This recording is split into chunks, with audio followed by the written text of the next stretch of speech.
I've actually got it. Okay, and it's actually at least our 18th roundtable. I should have remembered which one we've had, but it is definitely, we're in the teens at this point. I'm going to let you all know that we are recording, as you heard in that brief overview. But if you are not speaking, please mute your mic. And if you do not want to be on screen, obviously, if you're not a panelist, that's fine as well. I'm going to turn it over to the treasurer, and he'll provide a welcome for you all. Thank you for joining us today. Thank you, Sharon, and thank you to all of you for joining. As I look through the list, I see some Financial Empowerment Roundtable veterans and also some newer faces. So it's really terrific to have you all. As you all know, this is something that we started a number of years ago to try to bring together people in Rhode Island who care about financial literacy and financial empowerment issues so that we can share ideas and find ways to work together to make Rhode Islanders more financially secure. The inspiration and driving force behind this effort is our Deputy Treasurer, Sharon Rose. So thank you, Sharon, for organizing this event once again. We wish that we could be with all of you in person, but due to the recent rise in cases, this seemed like the responsible thing to do. We are going to stick mostly with our normal format today in asking three roundtable participants to share about the work that they've been doing and let us know how we can be helpful to them. But first, as Sharon noted, one of the big projects of this group has been advancing the goal for all students in Rhode Island to have access and receive financial literacy education before they graduate. We had a big win last year when finally, after many years, legislation finally passed instituting personal finance education as a graduation requirement in Rhode Island. And we are now deep into the implementation of that, because one of the things that as a group we've been very aware of is that we don't just want to legislate a requirement and then walk away without giving educators the tools and the training that they need to deliver. And so we've been working with RIDE, and in particular, Sharon has been working with RIDE and a number of experts, including some of our roundtable members, to put a plan together to implement this new standard. So before we get to our regularly scheduled speakers, I thought this group might enjoy hearing a update from Sharon on how that implementation is going. The last thing I'll say before I hand it off to her is just a big thank you to each of you. The fact that you are at this virtual meeting today means that you care about the financial security of Rhode Islanders and that you are working in one way or another to make Rhode Islanders more financially secure. And so I want to thank each of you for your leadership and your partnership on that. Sharon, I'll hand it back to you. Thank you.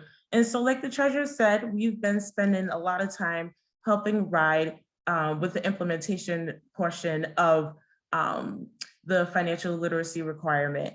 And over the summer, we've worked with many of you, especially the educators here, part of the roundtable, on what does the implementation look like and how are we going to be thoughtful in ensuring that students have access to personal finance education, as well as educators feeling like they are supported and have the resources available to actually bring that to their high school. And so I've worked with RIDE again in a number of you, and we had a number of working groups throughout the summer. We had 4 working groups throughout the summer that really put together a plan, a thoughtful plan to put in front of the commissioner of what that implementation looks like. And so we know that it starts in the next academic year, where each high school has to have some type of course requirement. And with the class of 2024, they actually have to graduate with having taken a personal finance course. So this summer, we worked with RIDE to ensure that there was grant dollars for educators to actually be able to apply for funding for professional development. you know, we made sure that standards were in place. And I'm happy to let you all know that the Council for Elementary and Secondary Ed actually just voted last week to approve new standards for financial literacy in K through 12, particularly with the focus on high school. Those requirements have been fully vetted by a number of experts, and they were actually written by the National Jumpstart, which you all know, Jumpstart here in Rhode Island with Margaret Brooks and Pat Page, as well as the Council for Economic Education at the national level. And we can share those standards. I'll make sure when I share the clip of this event, as well as the PDF of the PowerPoints, I share with you all those standards, because you'll see a number of familiar names in the committee that worked on those standards. So Tim Renzetta from Next Gen Personal Finance, Chris Caltobianco, Biano from CEE, Yaneli Espinal from Next Gen Personal Finance, a number of people that are members of our roundtable were able to participate in vetting those actual standards. Something else that we really were excited about is our office was able to secure dollars from Next Gen Personal Finance to ensure teachers receive stipends for financial literacy professional development.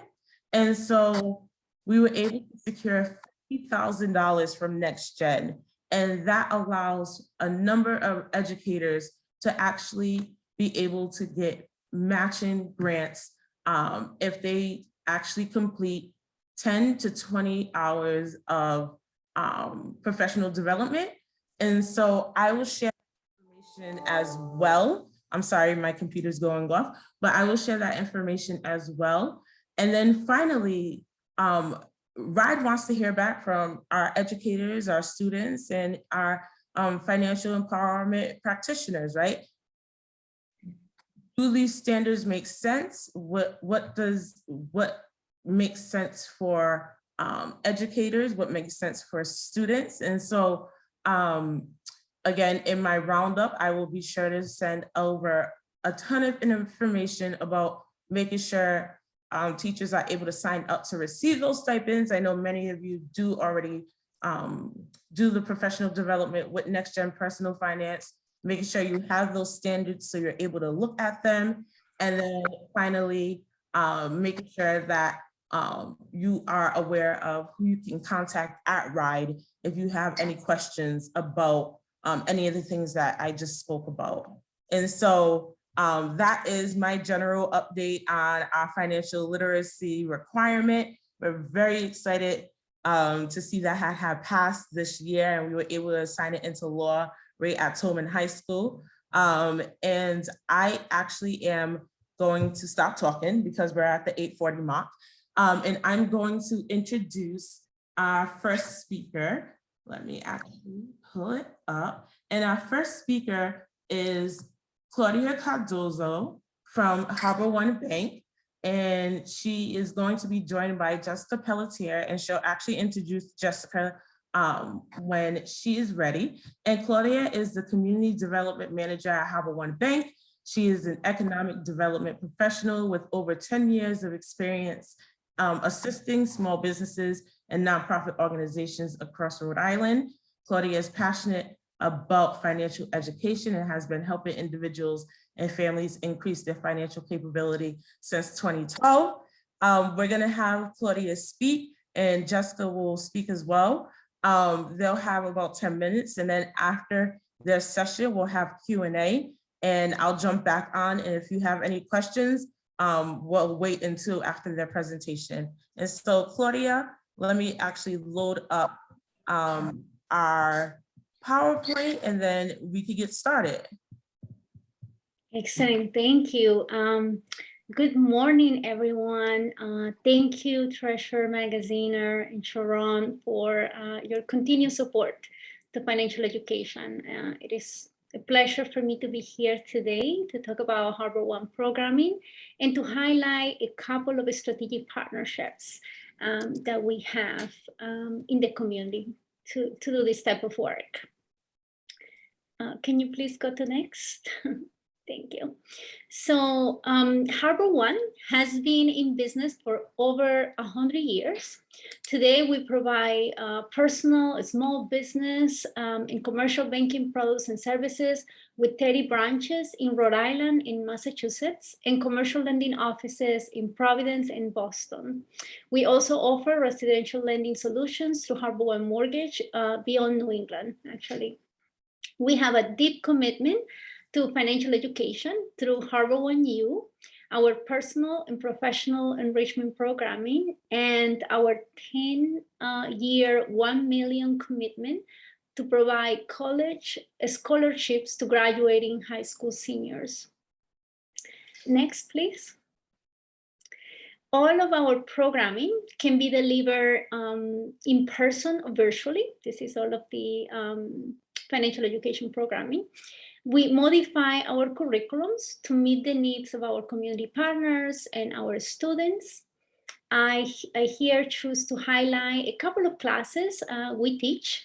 The Minute to Spend is a fun budgeting activity where middle school students are given $75 in fake money and are taken to an imaginary trip to the mall to spend it.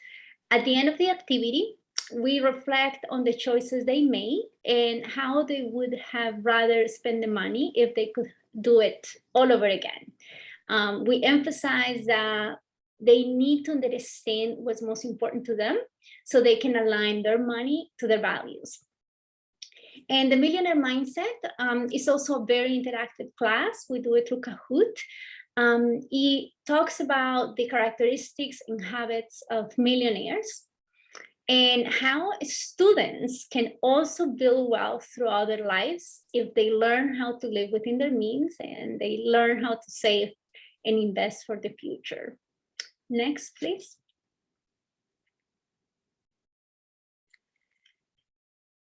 So earlier this year, as you can see here, we taught a class to URI incoming scholars.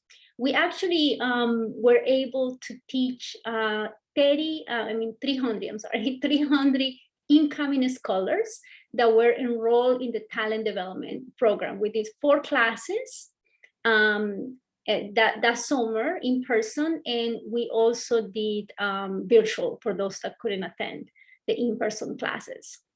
Here they were watching a clip from Jasmine Lawrence talking about her success as a millionaire who exemplifies the growth mindset. That is something that we emphasize in the curriculum, and someone that many scholars could relate to. Next, please. After the pandemic, all of us forced to go virtual, and Harbor One, along with another 7 founding banks and Fit Money, as the nonprofit partner of this initiative, came together to create a responsive website experience to deliver credit for life fairs virtually, which is a great culminating event from financial education classes, so the students can put everything they learn into practice. Once the schools have registered to participate, students visit creditforlife.org, choose a profession and create a profile, and the designated day in time for their fair, of course, they log and receive their monthly take-home pay along with savings account and a credit card limit. Then they assume the role of a 25-year-old adult, and they use their funds to visit 10 checkpoints and purchase everything they will need to live, such as transportation, housing, insurance, and more. The goal of this activity is for students to make smart financial choices and live within their means. The site also offers money module videos. Actually, they are provided by Fit Money, which Jessica will talk to you in a little bit. And you know, so students can go through those educational videos before, after, or during their fair. So to go into more detail about what Fit Money is and how you could also bring it to the youth you work with, I have the pleasure to introduce you to our community partner, Jessica Pelletier, who is the executive director for the organization. Jessica has over 20 years of experience growing nonprofit, private, and political organizations. Prior to Fit Money, she was the co-national director of Right to Play, where she worked to implement play-based educational standards in disadvantaged communities throughout the world. She is also a youth and educational advocate and promises further expansion of financial literacy across New England schools. So Jessica, you have the mic to tell us all about Fit Money. Thank you, Claudia. And thank you, Sheila, as well, for inviting me today. And I just want to say congratulations to Rhode Island. I'm up here just north of you all in Massachusetts, and we are working with Treasurer Goldberg and several other legislators to try to do exactly what you guys are doing. So thank you for leading the way and giving us a guide. So if we can go to the next slide, I'll tell you a little bit about Fit Money. Next slide, Sharon, actually. So Fit Money is a nonprofit, as Claudia alluded to. We were so thrilled to be the nonprofit partner for the Credit for Life program, but we also are working with Harbor One to offer free and accessible programs for all. It's so important, as you all know, that financial literacy be free. This is not something that anyone should have to pay for or have huge barriers to learn, because this is so important and crucial for our life skills. So Fit Money was created about 6 years ago, specifically to create financial literacy curriculum for teachers and schools. And now we are thrilled to be able to offer directly to families, and with the help of folks like Harbor One, directly to communities who need them. Next slide. One of the things also that makes Fit Money a little different, and I think that Harbor One recognizes, is that, and probably everyone on the call knows, is that financial behaviors and habits are actually shown to start as early as 7, and some who are parents of young people even earlier. So we provide lessons for students all the way down to kindergarten through 12th grade. Because it's so important that you start to learn about your needs and wants and responsible borrowing as early as possible. So that is really crucial for us in the work that we do. Next slide. Again, no, don't have to harp on this, because everyone believes this passionately like we do. We need to teach students financial literacy every year early, so it becomes ingrained in them and they make smart financial decisions. We need to give them the power to work and earn their own income and understand the value of money.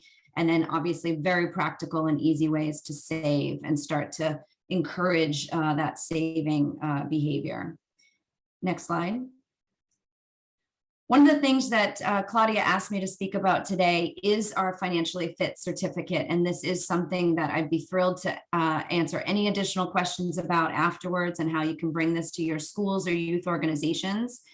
When COVID shut down schools and teachers really struggled, I mean, what heroes, to find remote learning tools, we recognized that our curriculum was very specifically meant to be instructor-led in classrooms. And this just wasn't going to work while all of our students K through 12 were sitting at home in their living rooms and at YMCAs. So we curated some of our most important foundational lessons, and we turned it into an online digital certificate. It's short videos, because we all know it's hard to learn after 45, 50 minutes of passive learning. So short kind of micro lesson videos, some check for understanding questions, and they're very interactive and engaging. And we found that this was tremendously just a scalable program. And we had teachers from Rhode Island, from, Missouri, from Michigan, from Massachusetts, that were reaching out, because now that we have a digital product, it's very accessible, which is really what Fit Money is all about, and certainly Harbor One. So Harbor One has been utilizing the certificate going into communities that they reach, not just schools. I think we did a Boy Scout troop the other day, which was so exciting. We've done junior police cadets, because we all know that financial literacy impacts everyone, and everyone should have the opportunity to learn about savings and borrowing. Next slide, please. So these are our modules. They're all things that you would recognize. We really work hard to build foundational skills. Every student asks us how they can buy into cryptocurrency and how they can get in the stock market and become those overnight millionaires. And so we are working on products to teach them just that. But it's so important that they get the foundational knowledge first. So, what does your paycheck look like? What are those taxes for? Your student loans and regular loans, because we know they're very different. Credit scores, how important those are, fraud and risk, etc. So the modules that you'll see in the top are, again, all of those 7 to 8 short videos with understanding questions, and then an assessment at the end. Next slide. So again, it was super important that it's just accessible. It's on our website. Teachers or youth organizations can get their own codes if they want to be able to see the data on the back end. Some teachers use it for grading. In the height of COVID, when schools were closed, some schools were using it for asynchronous learning and just attendance, making sure that their kids were showing up that day. And they found that this was what students actually wanted to learn, which was really exciting, that when teachers assign projects, when students are actually excited to do them, because look, 16, 17-year-olds recognize that this, as I have in the quote, seriously matters in life. I think that was one of the best quotes that we had ever seen as a comment to our program, that this rising senior said, this was really great. I want to learn more about this because this is actually going to matter in life. And one of the things that we did do is we also translated the certificate into Spanish. So that's super important to be accessible and to reach into all different types of communities. Next slide. And so we don't certainly stop at high school. As I said, one of the most important things is to start early. And so we are developing a Fit Money Super Squad. This is going to be a great program for K through 6. I'll have a lot more to say about this. There is a very short video on our website for those that do teach or reach children in that age demographic. We all know that it's a very crowded educational field for young children. You have to make it fun. You have to make it exciting. So this is a team of superheroes that are going to teach all about budgeting and saving and smart shopping, etc. So we're really excited to launch that early next year. Next slide. And some of the other things that we're doing are the certificate is going to get an even more easy self-guided platform with the support of folks like Harbor One, who really invest a lot of time and treasure in supporting nonprofits like us, and I'm sure others as well, who are doing this really important work. Next slide. And that's my presentation. Again, I just want to thank Harbor One for their support and partnership and helping to spread the word about our accessible tools for everyone in their community.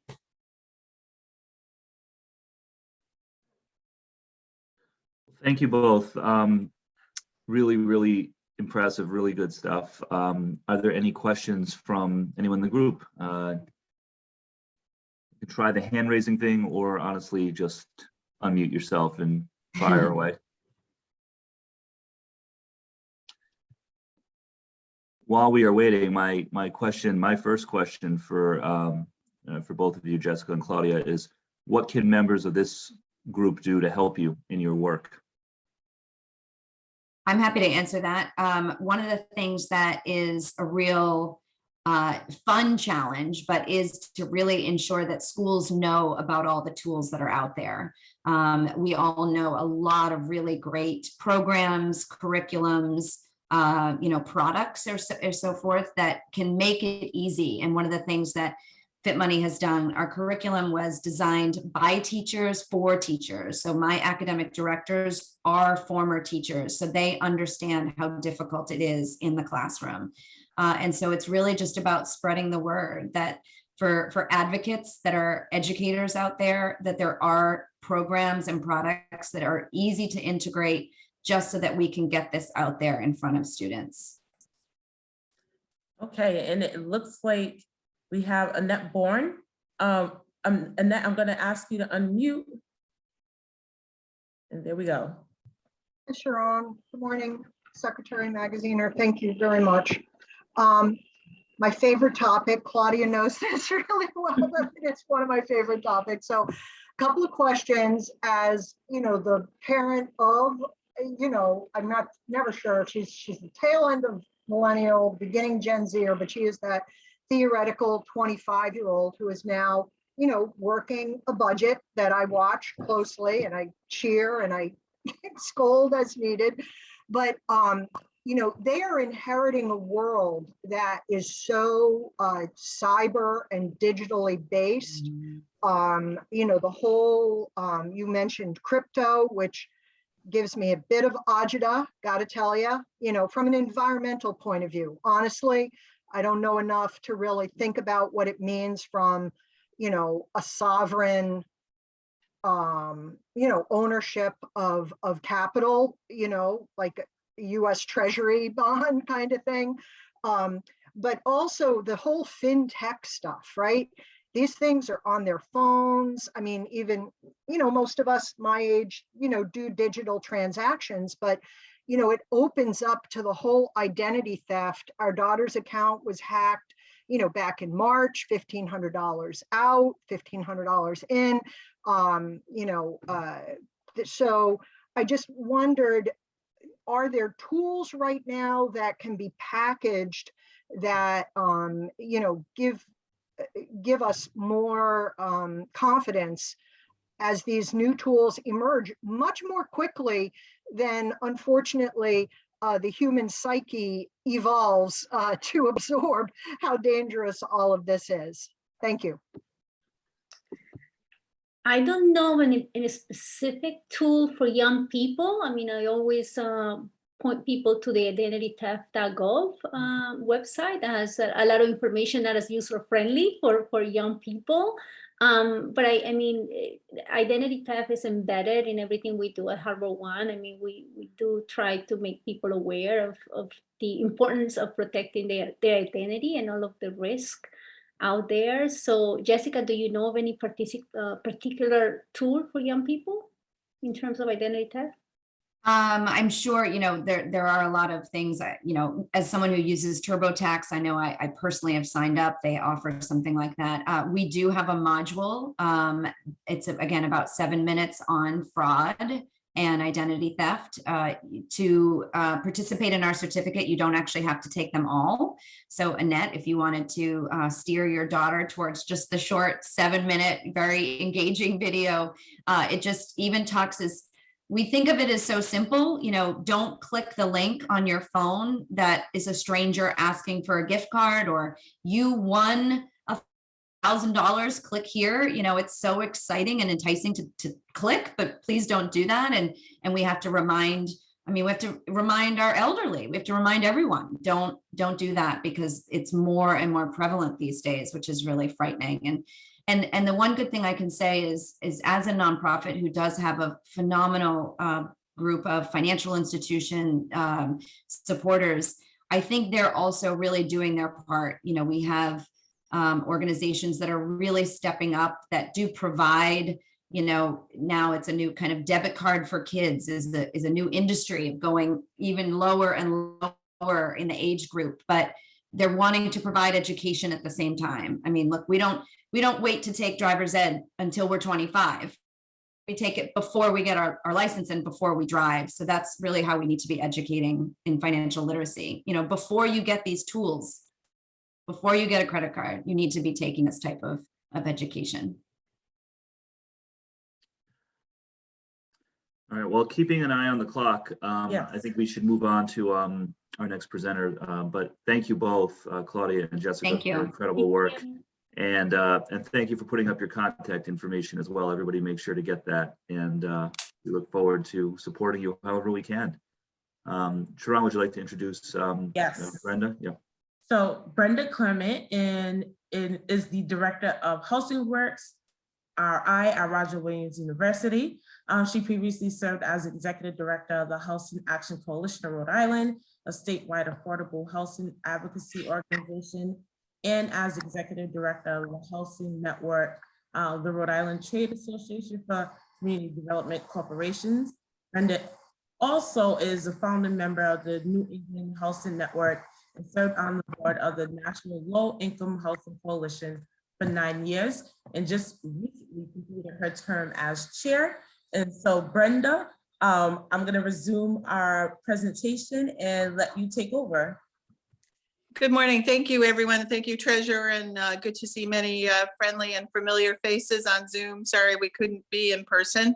Annette just asked a question related to her family, but I also want to give her a shout out. She is our Research and Policy Director at Housing Works and the mother of our Housing Fact Book, spends a lot of her time developing it. And so I'll be talking a little bit about some of those details as well in the fact book. So thanks, Annette, for all your hard work. You can advance the slides. So just a quick overview. I'm not seeing the slides. Oh, here we go.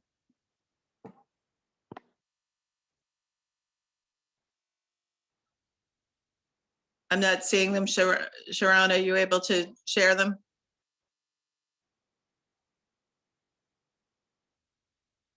Well, I'll keep going. In any case, Housing Works is I'm sorry, are you all able to see them or? I see them. okay. For some reason I can't. I don't know why, but that's fine. I have it right in front of me, so I'll just keep going. Okay. So Housing Works RI was founded in 2004 to kind of again raise awareness around housing needs in the state. We were integrated into Roger Williams University. We're housed at the Providence campus in 2014. And we try to, through our research and policy analysis, try to connect the dots between housing affordability and economic development, but also improving outcomes in health and education. As I mentioned, our signature product is our annual Housing Fact Book that I'm hoping that all of you are familiar with on this site, and we'll go over a few of those statistics. But to me, financial education and literacy and the work of the Roundtable is just so critical. You can advance to the next slide, the healthy household budget slide. So just again, so critical for most people in our housing budgets. Housing takes a big chunk out of it, whether it's in the form of rent or mortgage payment as well too. And we're just going to go quickly because I know we've got some time constraints here, but just if you click through the healthy household budget and the state median in household budget, you can see kind of if you were earning the state's median annual household income of $67,000, your housing cost numbers there as well too. The state median renter income of $36,000. We can keep going through these slides as well too, in the homeowner state median homeowner budget as well. So we'll come back to those in a few minutes, but let's go to the slide that says where it is affordable to rent and own. Because the problem here in Rhode Island is that rent and housing costs are just too high for many individuals. Based on our 2020 average 2-bedroom rents, households earning the state's median renter income of $36,000 can affordably rent in only one community. Any guesses as to what that community is? If you look at the chart, you can see, can't see the chat, but you can shout out, I guess. It's Burrillville, as you can see, is the only community. Woonsocket is the second community that's under 50,000, but so only 2 out of of the 39 communities, if you're earning 50,000 in your budget, remember all of those budget scenarios up above, that you can actually afford to rent. For the first time ever since we've been collecting data in the Housing Fact Book, there are 0 communities in our state where if you're earning the median household income of 67,000, where you can affordably buy. So what do I mean by affordably and affordably buying or affordably renting? I think most of you know or have heard before that you're considered housing cost burden or cost burden if you're spending more than 1/3 of your income on housing expenses. And again, whether that's renters or mortgages. And regardless of whether you're a renter or a homeowner in our state, and regardless of whether you're a homeowner with a mortgage or without a mortgage, we still see significantly high cost burden numbers, or people who are spending too much on their housing, if you will. And so what does that mean? I want to point out a particular statistic around renter households. Of the nearly 32,000 lowest income renters, 74% of them are cost burden, or spending more than 1/3 of their income on housing. Of those households, more than 17,000 are severely cost burden, meaning they're spending at least more than half of their income on their housing expenses. So what does that mean for your family budget? Well, at the higher income level, it means, maybe you defer some maintenance on your home, you don't put money into savings, you do other things, or you don't do other things. But as you go lower down the income spectrum, those choices become much more dire. Our colleagues at the food bank say all the time that rent eats first. People try desperately to keep a roof over their head and pay the rent each month to the landlord, but then don't have enough for healthy food, or don't have enough to pay the utility bill, or don't have enough to pick up medication. And so we know that trying to address that very low income number is critical to move forward.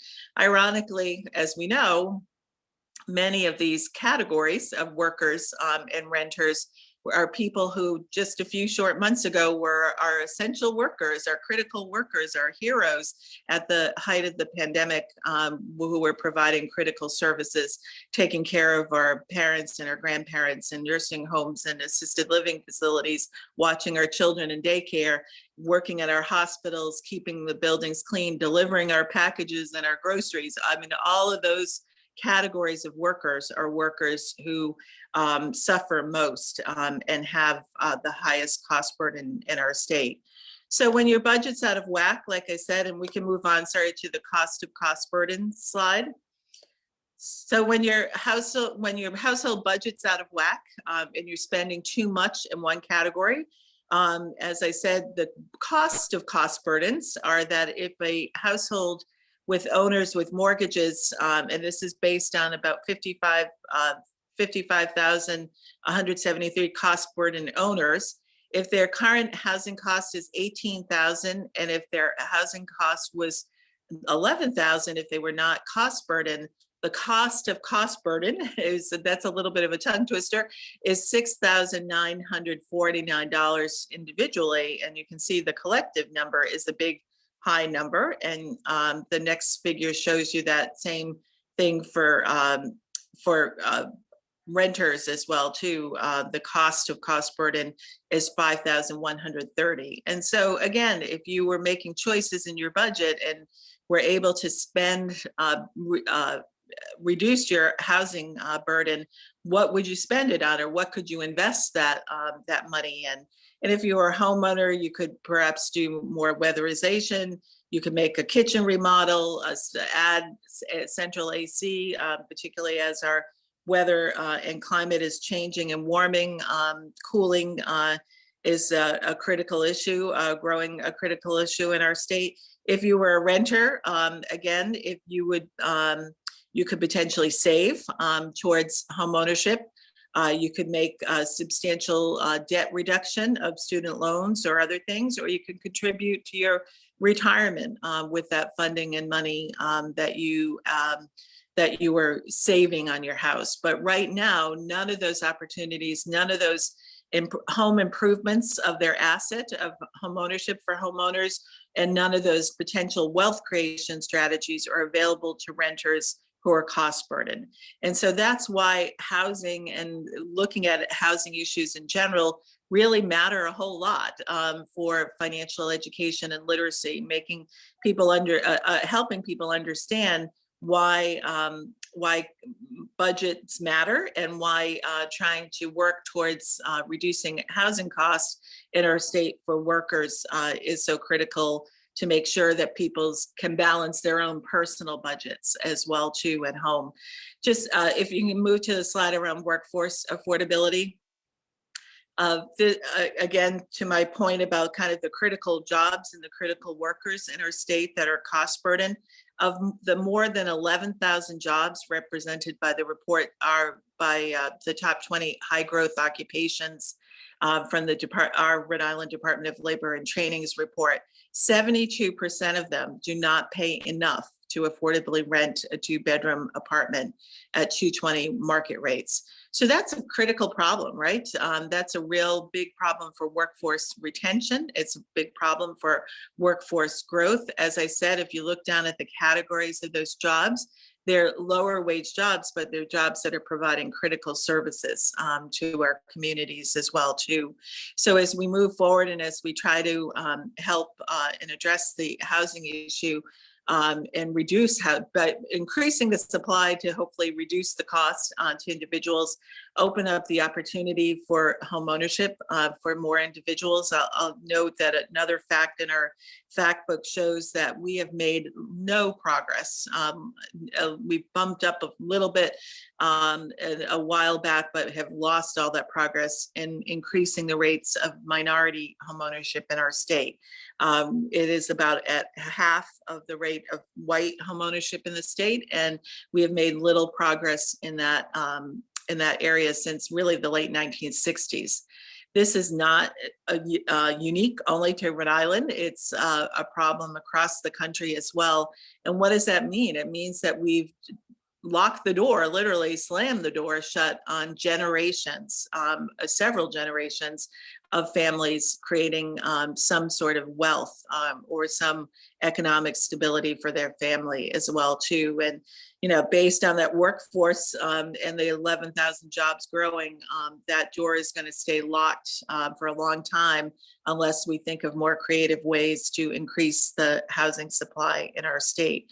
So our goals always as housing advocates and good budget helping people is to help people attain, maintain, and retain their housing. And so having good financial literacy skills, having good information about how to make your budget work are all critical tools to help people maintain, but also retain their housing and be able to understand the importance of savings and the importance of planning. But unfortunately, as I said, if you're cost burdened, your ability to do that and to do that well and not live paycheck to paycheck is a huge struggle. And many individuals in our state struggle with it. Well over a third of Rhode Islanders are cost burdened or are spending more than a third of their income towards housing. So that's a lot of information and data before your cup of coffee or over your cup of coffee in the morning. So I'll stop there and happy to address any questions. Does anyone have any questions? This was an incredible presentation. I don't know about you, Treasurer, but a lot of these statistics are really frightening. So I'll let you go. But no, Vanessa has her hand up. Vanessa, why don't you go first? Oh, thank you, Treasurer. Good morning. Brenda, there's been a lot of announcements in terms of investments in affordable housing. And there are a lot of things underway. What do you think is missing, and when do you think all of these initiatives will start to show some impact in terms of availability of housing stock that is affordable, and where we'll start to turn the curve on this issue that is just continuing to get worse and worse? Yeah, it's a challenging question. Good morning, Vanessa.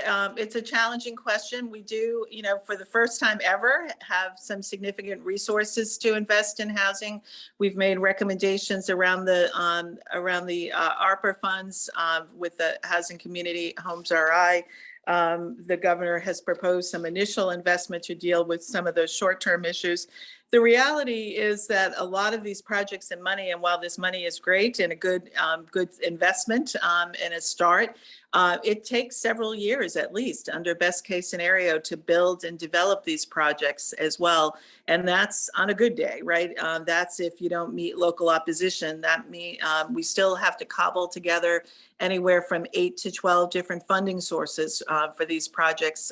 It might reduce this new money and funding might help reduce that to maybe 8 instead, or 6 to 8, but you still have to kind of coordinate a lot of things. You still have to go through local planning and zoning.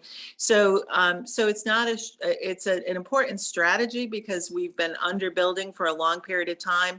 Just for an example, in the mid 1980s, we were the state was collectively there were about 7,500 building permits per year in the state for all types of residential development, not just affordable. In the past decade, we've been producing just a little bit under 1,000 permit, or just about 1,000 building permits per year. We just have not been building for a long period of time at sufficient rates to keep up with demand, and that's why we're seeing the escalating housing prices that we're seeing now too. Again, not only in Rhode Island, but in many other places, this is the same shortage exists as well. So I think we also have to be creative with the federal money. We have to look at repurposing and reusing existing buildings that are already zoned. Or already zoned so that we can reduce the way. I think we have to, with a lot of the federal money, use it as one-stop shopping and one-source shopping so that we can increase the supply of units. This year was the first time ever that we've had a wait list for shelter beds. I mean, how sad is that, right? That we cannot even provide emergency assistance without a wait list. We're still trying to identify some sites for winter shelter, and it's already mid-December. So trying to provide some short-term solutions and some short-term acquisitions with that funding and money, and being the first money in on some of these deals will help expedite that process. But it's it's not an immediate hit the easy button and housing will appear. We've got to start, but we've got to start, right? We've got to start now. We've got to address immediate crisis issues and short-term issues, but then we've also just got to start steadily increasing the supply. That's a long answer to your question, Vanessa, or not necessarily a good one, but there's nothing easy about this. But we've got to just start doing it, start building. So in the interest of time, we need to move to our third presenter, but Brenda's contact information is on the screen now. I'll just note a couple of things. First, I encourage everyone to read the Housing Works Fact Book that Brenda and her team put out every year. It is includes some of the information that was just in this presentation, but also much more useful information about the state of housing in Rhode Island. It's an absolutely invaluable resource. So I encourage everyone to check it out to learn more. And I'll just thank you to Brenda and your entire team for your advocacy. We do have a housing crisis in Rhode Island, and the first step to meeting it is having good data and a good understanding of the landscape, which is what you provide. I am hopeful. I will say, in addition to having more resources than I've ever seen the state have financially in the 7 years I've been treasurer, this is also the last couple of years the first time where I've really sensed my colleagues at the State House talking about housing as a front burner priority issue. And so my hope is that we will all come together around a big, bold, ambitious plan to address the housing shortage in our state, the affordable and low income housing shortage. But it starts with information, and that's what you've provided. So thank you very much for your work, and keep up the great work. And with that, I will let Sharon introduce the Capital Good Fund. Yes, and our final presenter is Isabel Ramsey from the Capital Good Fund. She is the Director of Financial Coaching at the Capital Good Fund. She has a bachelor's degree in social work and a financial social work certificate. The goal of the Capital Good Fund is to create pathways out of poverty and advance a green economy through inclusive financial services such as personal loans to low-income individuals who would be otherwise denied in financial coaching. So Isabel, it's very nice to have you. Thanks for having me. So I'm going to try to keep this as short as possible. Sharon, next slide. And so as Sharon mentioned, we offer personal loans and financial coaching. I am very glad to be here and sad to hear about the housing crisis. But one of the things that we do with our personal loans is provide rental assistance. So we have loans up to $3,000 for people that are behind on rent. We don't focus on our credit score as much as the ability to pay that loan back through reviewing your bank statements or prepaid debit cards and things like that. So I just wanted to put that out there for folks who have individuals that are in need in this housing crisis that we've been in for what I've just heard since the 1960s, basically. So next slide. Here's a short version on how to get to our website, goodfund.us. The Capital Good Fund is a very mouthy-worthy website, so I figured that I'd get that up there for you guys. Next slide.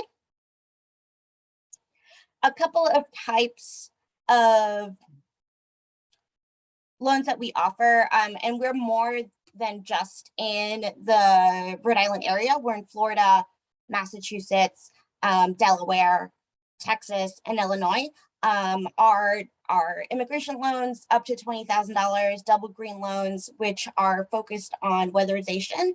And then other personal loans that really falls under anything that you need, rental, food, back pay on utilities that, CCAP probably run out of money, things like that. And then our crisis relief loan was really specifically created for individuals during COVID and this pandemic to really help you get out of whatever financial situation you were in. Next slide. And I can answer more questions about loans in a little bit. I'm the director of financial coaching, and our financial coaching process is a year-long process. It's a one-on-one session with our coaches, and the program is really specified for individuals 18 and above. We do have families come in and have their kids sit with them sometimes and learn about financial pieces and have those conversations, which is great. But for our programming, it's specifically for 18 plus. Next slide. So the fee for service is $15 a month. And what that does is start the credit reporting process of positive payment history, which you may or may not know is the biggest chunk of your credit score. And what we try to do in the coaching department side of the Capital Good Fund is help you be financially stable starting at that point immediately. And we have programs where we've partnered with other organizations where organizations pay us to have their individuals participate in the program and learn all these financial literacy topics because they weren't taught, in K through 12. So that they're able to get back on a nice financial stability and reach their goals. Next slide.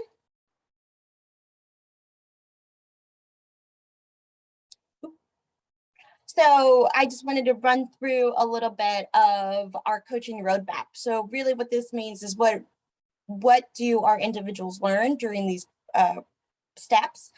We set a really short-term goal of 6 months and then a long-term goal at the beginning of your first session with us. Most of the things I hear here at the Capital Good Fund is that I want to buy a house. And we start having the conversation of before you buy this house, what do you have to do? Let's talk about where you are now and how we can get you there. Then our long-term goals I've heard as well is people needing to buy a car and really helping people identify the fact that maybe you can't finance a car, but maybe we can get you something better and we're here to help you. We do a lot of our coaching, as I would call it, financial case management, because we refer a lot of our clients and we walk them through food insecurity issues that pop up, because finances tie into everything in your life.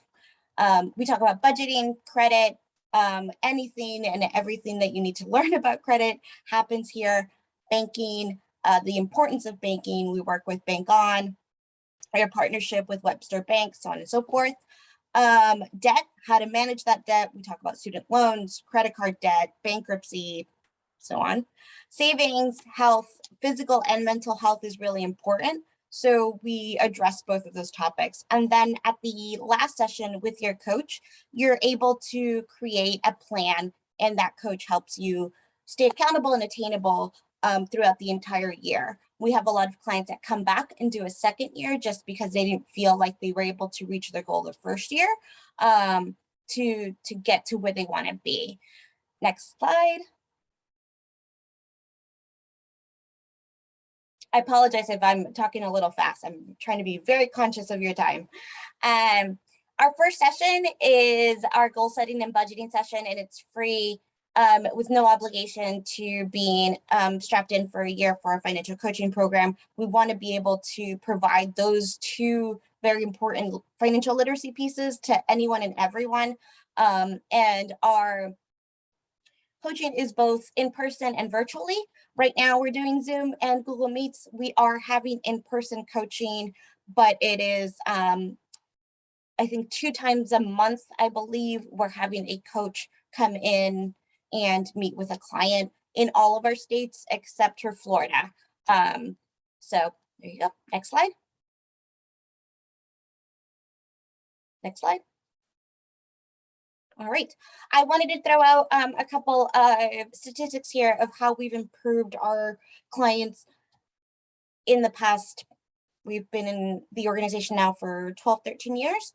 $117 a month of boosted income just basically by actually budgeting their money and being able to help them understand how they can best use their side hustles or side jobs that they have to increase their income or help them find better housing.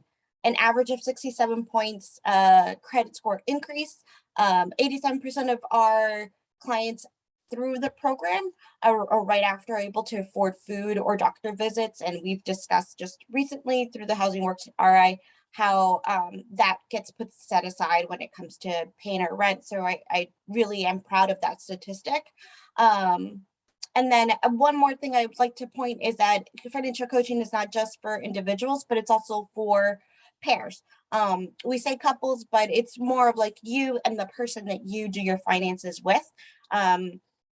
Let's work on achieving your goals together, and we'll get you in the right direction. Next slide. Next slide.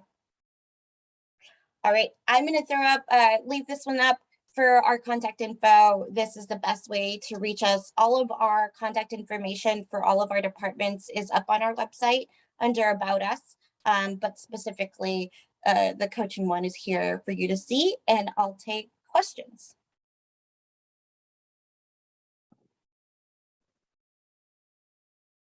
Does anyone have questions? I did see questions in the chat. Annette, it looks like. Okay, I'll unmute you, Annette.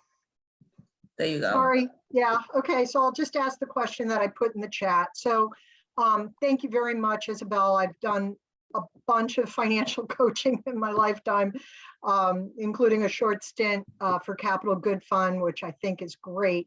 But as Brenda's slide pointed out, there are households that simply require additional income, right? There is, it's kind of like can't exercise your way out of a bad diet. You can't, budget your way out of too little income. So do you partner with education or other, workforce development type of organizations, when you simply are facing a household that needs to increase their income by 30% or more? Yes, we do. So currently we're working on curriculum for employment coaching, but I do partner with Skills for Rhode Island Future. I've worked with Workforce RI. I have done work with numerous other job organizations and nonprofits to introduce our coaching clients to them and talk about how best to increase their income and provide them those resources and those sources of ability to be able to pay their rent and pay other bills. Yep, definitely. And I'm more than happy to partner with more if you know of anyone, definitely. Okay, does anyone, I'm sorry, Treasurer, go ahead. Nope, just same question for you, Isabel. What could you use from this group that would be helpful to the organization? To be honest, let's just get the word out. That's the best way to help the Capital Good Fund. Share it with anyone and everyone that you can. And right now, we just helped Illinois work on the payday loan interest rate reduction law that reduced all loans to 36%. So that's our next initiative here in Rhode Island. And that's the best way. That's a big one, and I think I can speak for the whole group, but I say we'd be very supportive of that and look forward to working with you on it. Definitely. Well, thank you, everyone. I'll let Sharon close us out here, but I am very grateful for each of you. As I said, the fact that you are here and you're participating means that you care about financial security of Rhode Islanders and are working to improve it. That means a lot. I am grateful to each of you for your partnership, and especially grateful for today's presenters, all of whom did a really terrific job. Sharon, is there anything you'd like to add to close us out? No, just thank you all for joining us for our final roundtable of 2021. I'll send all of this information obviously out to you all, as well as contact information for all the presenters. If you have any questions that weren't answered, feel free to reach out directly to them, and thank you for joining us. Bye, everyone. Bye, everyone. Thank you.